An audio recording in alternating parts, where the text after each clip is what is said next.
Assalamualaikum warahmatullahi wabarakatuh.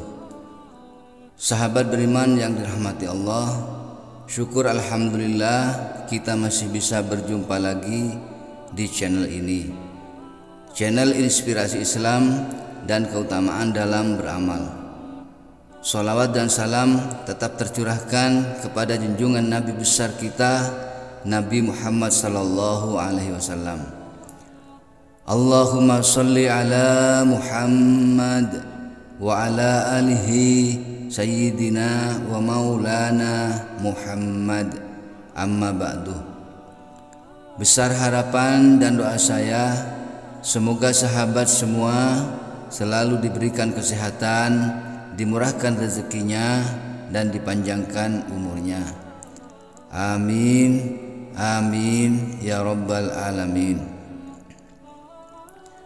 Nabi Muhammad lahir tanggal 12 Rabiul Awal, Nabi utusan Allah Subhanahu wa Ta'ala yang terakhir dan menjadi penutup para nabi atau Khotamul Anbiya adalah Nabi Muhammad sallallahu alaihi wasallam.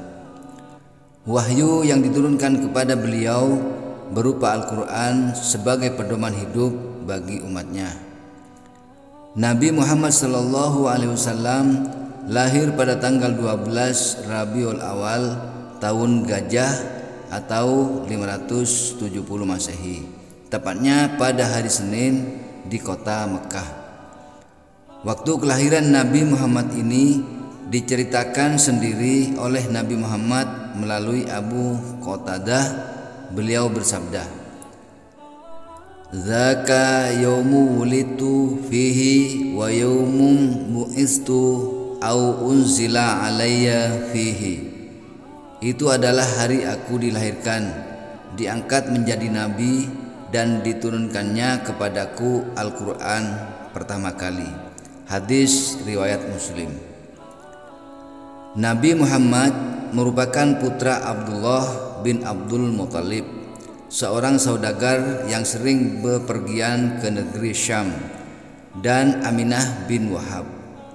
Namun Abdullah meninggal dunia saat Aminah mengandung Nabi Muhammad yang baru berusia 2 bulan, sehingga Nabi Muhammad lahir tanpa didampingi oleh seorang ayah. Dikisahkan dari buku Sirah Nabawiyah Ibnu Hisham, karya Ibnu Hisham, setelah Rasulullah lahir, sang ibu Aminah bin Wahab segera mengutus seseorang untuk mengabarkan tentang kelahiran cucunya kepada Abdul Muthalib, kakek Rasulullah. Abdul Muthalib sangat senang dengan kelahiran Nabi Muhammad. Sejarawan menyebut bahkan Abdul Muthalib membawa bayi Nabi Muhammad ke Ka'bah untuk berdoa dan bersyukur kepada Allah atas kelahirannya. Selanjutnya ia menyerahkan bayi Muhammad kepada salah seorang ibu susuan dari Bani Sa'ad bin Bakar yang bernama Halimah binti Abi Zu'aib. Sebelumnya diceritakan bahwa saat itu rombongan Halimah yang pergi ke Mekah menolak ketika ditawari untuk menyusui bayi Muhammad. Mereka beralasan bahwa Muhammad saat itu anak yatim, sementara mereka membutuhkan imbalan dari ayah sang bayi. Namun hanya Halimah yang bersikeras untuk menyusui bayi Muhammad di antara rombongan tersebut, hingga ia dan suaminya berhasil membawa sang bayi pulang.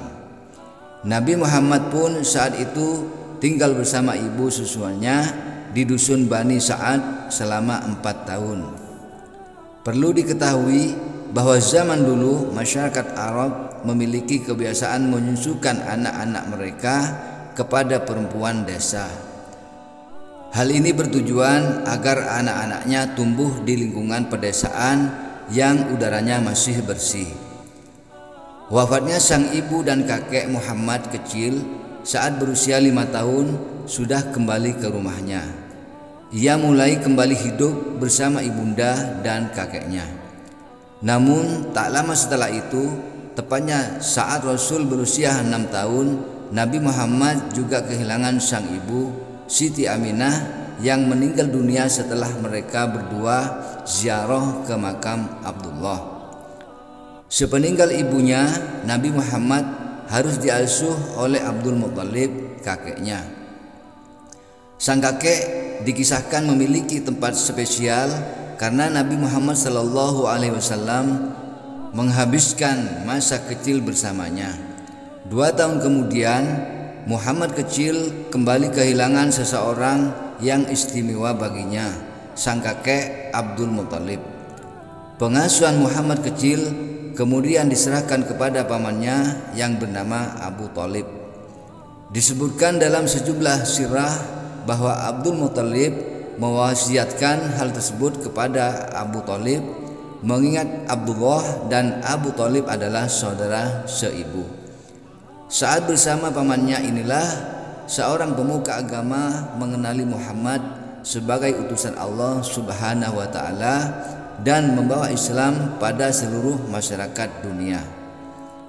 Kisah kelahiran Nabi Muhammad yang lahir tanggal 12 Rabiul Awal pada hari Senin bernilai istimewa bagi umat Islam. Sebab itulah kita juga mengenal amalan sunnah puasa Senin Kamis sebagaimana yang dicontohkan oleh Rasulullah Sallallahu Alaihi Wasallam. Suatu hadis yang dinukil dari Aisyah radhiyallahu anha bahkan menyebut Rasulullah selalu menanti-nanti untuk berpuasa pada 2 hari tersebut. Aisyah radhiyallahu anha berkata, Rasulullah Sallallahu Alaihi Wasallam selalu menunggu-nunggu saat berpuasa pada hari Senin dan Kamis. Hadis riwayat Ahmad. Itu dia kisah kelahiran singkat Nabi Muhammad yang lahir pada tanggal 12 Rabiul Awal. Sahabat beriman yang dirahmati Allah, sekian pada video kali ini, semoga bermanfaat dan terus dukung channel ini. Akhirul kalam, wassalamualaikum warahmatullahi wabarakatuh.